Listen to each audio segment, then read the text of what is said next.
जय हिंद दोस्तों, कैसे हैं आप सभी प्यारे भक्तों को हर हर महादेव। दोस्तों, आज के इस खास और इन्फॉर्मेटिव वीडियो में मैं आपको हरिद्वार और ऋषिकेश यात्रा की संपूर्ण जानकारी देने वाला हूं। दोस्तों, आज के इस वीडियो में मैं हरिद्वार और ऋषिकेश को एक साथ कवर करूंगा, क्योंकि मैक्सिमम लोग हरिद्वार के साथ साथ ऋषिकेश को भी कवर करते हैं। तो अगर आप भी हरिद्वार और ऋषिकेश दर्शन की प्लानिंग कर रहे हैं तो ये वीडियो आपकी बहुत हेल्प करेगा। इस वीडियो में जानेंगे आप यहाँ तक कैसे पहुँचेंगे, यहाँ पर रुकने के लिए होटल या धर्मशाला कहाँ पर लेना चाहिए, दर्शन और घूमने का सही तरीका क्या रहता है, आप यहाँ पर कहाँ कहाँ घूम सकते हैं, इस पूरी यात्रा को कवर करने के लिए आपको कितने दिनों का प्लान करना चाहिए, और वीडियो के लास्ट में बात करेंगे बजट की। तो A to Z complete information के लिए वीडियो को पूरा जरूर देखें। तो चलिए जानते हैं आपको सबसे पहले कहाँ आना चाहिए।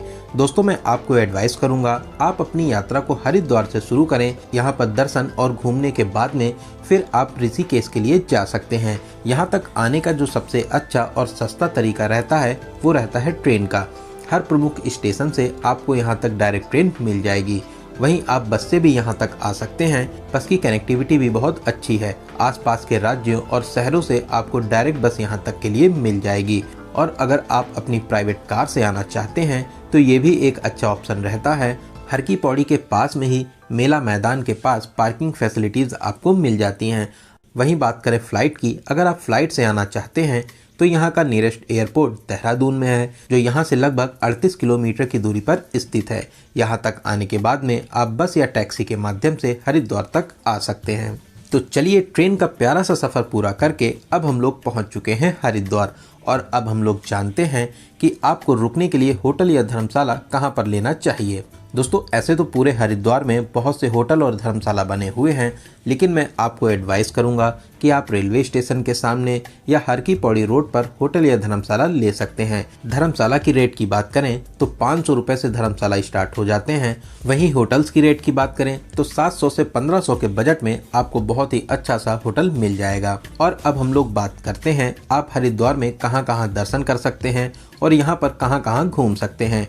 दोस्तों, सबसे पहले हम लोग चलेंगे माँ गंगा के पावन जल में स्नान करने हर की पौड़ी पर, जो स्टेशन से 2 किलोमीटर की दूरी पर स्थित है। यहाँ पर आप ब्रह्म घाट या घंटाघर घाट पर स्नान कर सकते हैं। यहाँ पर स्नान करने का विशेष महत्व है। देश ही नहीं विदेशों से भी बहुत से भक्त यहाँ पर स्नान करने के लिए आते हैं। शाम को यहाँ पर 6 बजे दिव्य और भव्य आरती का आयोजन भी होता है, और इसमें शामिल होने के लिए बड़ी संख्या में लोग आते हैं। शाम को 4 बजे से ही आरती को आगे से देखने के लिए बड़ी संख्या में भीड़ आने लगती है। तो आप यहाँ पर आकर आरती में जरूर शामिल होइए। यहाँ पर दर्शन करने के बाद में अब हम लोग चलेंगे माता मनसा देवी जी के दर्शन करने के लिए। माता रानी का ये प्यारा सा मंदिर ऊपर पहाड़ी पर स्थित है। यहाँ तक जाने के लिए आप सीढ़ियों से जा सकते हैं या आप रोपवे से भी जा सकते हैं। हर की पौड़ी से 200 मीटर की दूरी पर ही पैदल मार्ग बना हुआ है। अगर आप सीढ़ियाँ चढ़ सकते हैं तो आप सीढ़ियों से चले जाइए। पैदल मार्ग से कुछ ही दूरी पर रोपवे मार्ग भी बना हुआ है। रोपवे में नॉर्मल टिकट जो मनसा देवी जी के लिए लगता है वो है 129 रुपये का। वही मनसा देवी और चंडी देवी दोनों जगह जाने के लिए आपको 329 रुपये का टिकट लेना रहता है। बहुत ही प्यारा सा सफर पूरा करके आप मंदिर के पास में पहुंचेंगे। यहाँ पर माता रानी के प्यारे से दर्शन कर माता रानी का आशीर्वाद प्राप्त कर सकते हैं। यहाँ पर दर्शन करने के बाद में फिर आप चंडी देवी माता के दर्शन जरूर करें। इस अलौकिक स्थान पर दर्शन करने से आपकी बहुत सी मनोकामनाएं पूरी होती हैं। दोस्तों, मनसा देवी और माता चंडी देवी के दर्शन करने में लगभग 4 से 5 घंटे का समय लग जाता है। तो चलिए अब हम लोग उन प्लेसेस की बात करते हैं जो यहाँ से कुछ दूरी पर स्थित हैं। इन प्लेसेस के लिए आप ऑटो या ई रिक्शे का यूज कर सकते हैं। ऑटो और ई रिक्शा वाले आपसे 300 से 400 रुपए का चार्ज करते हैं। 4 से 5 घंटे में सभी प्लेसेस घुमाने के बाद में आप जहां कहेंगे वहां पर आपको ड्रॉप कर देते हैं। सबसे पहले हम लोग चलेंगे पावन धाम शीश महल। यहाँ पर छोटे छोटे टुकड़ों से पूरे मंदिर को बहुत ही खूबसूरती से बनाया और सजाया गया है। दोस्तों, ये बहुत ही अद्भुत स्थान है। आप यहाँ पर जरूर आइए। यहाँ पर दर्शन करके आपको बहुत ही ज्यादा अच्छा लगेगा। यहाँ पर दर्शन करने के बाद में अब हम लोग चलेंगे शांति कुंज। दोस्तों, ये आश्रम बहुत ही विशाल और भव्य बना हुआ है। ये प्यारा सा आश्रम गायत्री माता को समर्पित है। यहाँ पर आप निःशुल्क में लंगर में शामिल हो सकते हैं। साथ ही साथ अगर आप यहाँ पर रुकना चाहते हैं तो आप फ्री ऑफ कॉस्ट में यहाँ पर रुक भी सकते हैं। दोस्तों, यहाँ पर हिमालय भवन भी बना हुआ है, जहाँ पर हिमालय का बहुत ही प्यारा सा चित्रण किया गया है। आप यहाँ पर जरूर आइए, यहाँ पर आपको बहुत ही ज़्यादा शांति और सुकून मिलेगा। यहाँ पर घूमने के बाद में अब हम लोग चलेंगे आगे। हम लोगों का अगला स्थान है माता वैष्णो देवी मंदिर। यहाँ पर गुफा के स्वरूप में माता रानी का बहुत ही प्यारा सा मंदिर बना हुआ है। साथ ही साथ और भी बहुत से देवी देवताओं के यहाँ पर मंदिर बने हुए हैं। यहाँ से 100 मीटर की दूरी पर भारत माता मंदिर भी बना हुआ है। ये 7 मंजिला मंदिर हरिद्वार के प्रमुख मंदिरों में माना जाता है। यहाँ पर लिफ्ट के माध्यम से आप सबसे पहले 7वें मंजिल पर आ जाएंगे, फिर हर तल में दर्शन करने के बाद में बारी बारी से आप नीचे आ जाएंगे। सबसे नीचे भारत माता की विशाल प्रतिमा स्थापित है, आप यहाँ पर दर्शन जरूर करें। पास में ही श्री राम मंदिर भी बना हुआ है, आप यहाँ पर भी जाकर दर्शन कर सकते हैं। दोस्तों, इन मंदिरों के अलावा आप कनखल साइड वाले मंदिर को भी कवर कर सकते हैं। कनखल साइड में भी बहुत ही प्रसिद्ध और फेमस मंदिर बने हुए हैं। दोस्तों, आपको हरिद्वार में कम से कम एक नाइट का स्टे जरूर करना चाहिए, जिससे आप आराम से हरिद्वार के सभी प्रमुख स्थानों को कवर कर सकें। फिर अगले दिन और भी जितने प्लेसेस बचे हैं उन सभी को कवर करेंगे। फिर दोपहर के बाद में अब हम लोग चलेंगे ऋषिकेश। दोस्तों, ऋषिकेश हरिद्वार से लगभग 28 किलोमीटर की दूरी पर स्थित है। यहाँ तक जाने के बहुत से तरीके हैं। आप बस, टैक्सी, ऑटो, टेम्पो या ट्रेन के माध्यम से भी पहुँच सकते हैं। यहाँ तक पहुँचने के लिए 30 से 60 रुपये का किराया लगता है। वहीं दोस्तों, अगर आप पहले ऋषिकेश आना चाहते हैं तो आप आराम से पहले ऋषिकेश भी आ सकते हैं। ऋषिकेश में बहुत ही वेल कनेक्टेड बस स्टैंड बना हुआ है। दिल्ली, हरियाणा, पंजाब और आसपास के राज्यों और शहरों से ऋषिकेश तक के लिए आपको सभी प्रकार की बसेस मिल जाती हैं। वहीं आप अगर ट्रेन से आना चाहते हैं तो यहाँ पर बहुत ही प्यारा सा योग नगरी ऋषिकेश रेलवे स्टेशन भी बना हुआ है, तो आप आराम से ट्रेन के माध्यम से भी यहाँ तक आ सकते हैं। लेकिन दोस्तों, मैं आपको एडवाइस करूंगा कि पहले आप हरिद्वार को कवर करें, फिर उसके बाद में आप ऋषिकेश को घूमने जा सकते हैं। तो चलिए, अब हम लोग पहुंच चुके हैं ऋषिकेश और अब हम लोग बात करते हैं कि आपको कहां रुकना चाहिए। दोस्तों, ऐसे तो पूरे ऋषिकेश में होटल और धर्मशाला बने हुए हैं। मैं आपको एडवाइस करूंगा आप बस स्टैंड के आसपास होटल या धर्मशाला ले सकते हैं। वहीं आप अगर चाहें तो राम झूला या लक्ष्मण झूला के पास में भी होटल या धर्मशाला ले सकते हैं। धर्मशाला की रेट की बात करें तो 800 से 1500 के बजट में बहुत ही अच्छा सा धर्मशाला मिल जाएगा। वहीं होटल की रेट की बात करें 1000 से 2000 के बजट में बहुत ही अच्छा सा होटल भी ले सकते हैं। वहीं आप अगर यहाँ पर फ्री में रुकना चाहते हैं तो आगे वीडियो में मैं आपको फ्री में रुकने का भी तरीका बताऊंगा। शाम को सबसे पहले हम लोग चलेंगे राम झूला। राम झूला ऋषिकेश का सबसे प्रमुख स्थान है। ये प्यारा सा पुल माँ गंगा को एक किनारे से दूसरे किनारे पर जोड़ता है। जब आप बीचों बीच में पहुंचेंगे तो आपको लगेगा कि आप किसी झूले पर खड़े हुए हैं। बीचों बीच पहुंचने पर यह झूला बहुत ही ज्यादा तेजी से हिलता है। तो अब हम लोग राम झूला पार करके आ चुके हैं दूसरे किनारे पर और अब हम लोग चलेंगे परमार्थ निकेतन।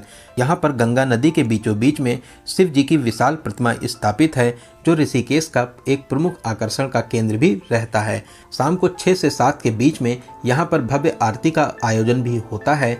आरती में शामिल होने के लिए बड़ी संख्या में भीड़ यहाँ पर उपस्थित होती है। यहाँ पर परमार्थ निकेतन आश्रम भी बना हुआ है, यहाँ पर आप जरूर घूमिए, आपको यहाँ पर भी बहुत ही ज़्यादा अच्छा लगेगा।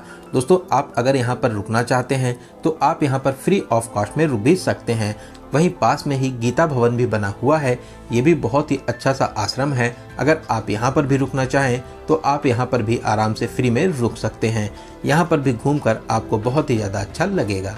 इन प्लेसेस पे घूमने के बाद में रात में हम लोग अपने होटल में आराम करेंगे और अगली सुबह हम लोग चलेंगे नीलकंठ महादेव जी के दर्शन करने के लिए, जो ऋषिकेश से लगभग 30 किलोमीटर की दूरी पर स्थित है। राम झूला टैक्सी स्टैंड के पास से ही आपको बुलेरो मिल जाती हैं, जिसमें आने जाने का 150 से 200 रुपये चार्ज करते हैं। मंदिर में दर्शन कराने के बाद में आपको फिर से यहाँ पे ड्रॉप कर देते हैं। नीलकंठ महादेव जी का प्यारा सा मंदिर पहाड़ों के बीचों बीच में स्थित है। ये मंदिर अपनी विशेष मान्यताओं के लिए बहुत ही फेमस है। यहाँ पर दर्शन करने से आपकी सभी मनोकामनाएं पूरी होती हैं। दोस्तों, ये प्यारा सा मंदिर बहुत ही अद्भुत और भव्य शैली में बना हुआ है, जिसकी भव्यता देखकर आपका दिल और मन को बहुत ही ज्यादा शांति मिलेगी। दोस्तों, ऋषिकेश अपनी एडवेंचरस एक्टिविटीज़ के लिए भी बहुत ही ज़्यादा फेमस है। यहाँ पर आप बहुत सी एडवेंचरस एक्टिविटीज़ को कर सकते हैं। आप यहाँ पर रिवर राफ्टिंग कर सकते हैं, बंजी जंपिंग कर सकते हैं, जिप लाइन का मजा ले सकते हैं और भी बहुत सी एक्टिविटीज़ हैं जिनको आप कर सकते हैं। सभी एक्टिविटीज़ के अलग अलग रेट हैं, तो आप अपने बजट के हिसाब से जो आप चाहें एक्टिविटीज कर सकते हैं। आप यहाँ पर 13 मंजिला मंदिर में भी दर्शन कर सकते हैं। ये भी ऋषिकेश का बहुत ही प्रसिद्ध और प्यारा मंदिर है जो लक्ष्मण झूला के पास में स्थित है, लेकिन इस टाइम पर लक्ष्मण झूला को कुछ समय के लिए बंद किया गया है, तो आप राम झूला के पास से होते हुए इस प्यारे से मंदिर में पहुंच सकते हैं। वहीं आप यहां पर बीटल्स आश्रम में भी जा सकते हैं, साथ ही साथ त्रिवेणी घाट पर भी घूमने और दर्शन करने जा सकते हैं। त्रिवेणी घाट भी बहुत ही प्यारा स्थान है। यहाँ पर भी शाम को आरती का आयोजन होता है। यहाँ पर आरती में शामिल होने के लिए बड़ी संख्या में भीड़ उपस्थित होती है। तो दोस्तों, आप ऋषिकेश में भी एक नाइट का स्टे जरूर बनाइए, जिससे आप ऋषिकेश के सभी प्रमुख स्थानों को आराम से कवर कर लें। वहीं ऋषिकेश और हरिद्वार दोनों प्लेसेस की बात करें तो आपको कम से कम 3 डेज और 2 नाइट का प्लान बनाना चाहिए। अगर आप और भी घूमना चाहते हैं तो 4 डेज और 3 नाइट्स का भी प्लान बना सकते हैं। चलिए अब बात करते हैं हरिद्वार और ऋषिकेश आने का सबसे अच्छा समय कौन सा रहता है। दोस्तों, ऐसे तो पूरे साल ही हरिद्वार और ऋषिकेश में भीड़ भाड़ रहती है, लेकिन आप दिसंबर, जनवरी, फरवरी या मई और जून में यहाँ पर घूमने आ सकते हैं। ये टाइम यहाँ पर घूमने के लिए बेस्ट टाइम माना जाता है। तो चलिए अब हम लोग बात करते हैं सबसे जरूरी क्वेश्चन, बजट की। दोस्तों, अगर आप 3 डेज और 2 नाइट्स का प्लान बनाते हैं तो 4000 से 5000 पर पर्सन के बजट में बहुत ही अच्छे तरीके से इन दोनों जगहों को कवर कर लेंगे। वहीं दोस्तों, अगर आपके बजट की कोई भी प्रॉब्लम नहीं है तो आप यहाँ पर बहुत ही VIP होटल्स ले सकते हैं। साथ ही साथ आप टैक्सी बुक करके भी इन सभी प्लेसेस को कवर कर सकते हैं। तो दोस्तों, यहाँ पर मैंने आपको हरिद्वार और ऋषिकेश यात्रा से रिलेटेड हर एक छोटी बड़ी जानकारी को बहुत ही अच्छे और सही तरीके से बताने की पूरी कोशिश की है। अगर आपके यात्रा से रिलेटेड कोई भी क्वेश्चन रहते हैं तो आप हमें कमेंट के माध्यम से पूछ सकते हैं। दोस्तों, आपको ये वीडियो कैसा लगा और आप इस वीडियो को कहाँ से देख रहे हैं, कमेंट बॉक्स में जरूर बताइएगा। अगर आपको ये जानकारी हेल्पफुल लगी हो तो वीडियो को प्लीज लाइक जरूर करें, साथ ही साथ अपने सभी फ्रेंड्स में जरूर से जरूर शेयर करें। अगर अभी तक आप अपने चैनल यात्रा मित्र से नहीं जुड़े हैं तो प्लीज सब्सक्राइब करके हमसे जुड़ जाइए। साथ ही साथ बेल आइकन प्रेस करने के बाद में ऑल नोटिफिकेशन को जरूर क्लिक करें, जिससे भविष्य में आने वाले वीडियो आपको आसानी से मिल सकें। तो चलिए दोस्तों, अब मिलते हैं किसी ऐसे ही इंफॉर्मेटिव वीडियो में। तब तक आप अपना और अपने परिवार का बहुत ज़्यादा ख्याल रखें। आपकी यात्रा सफल, सुगम और मंगलमय हो। जय हिंद, जय भारत।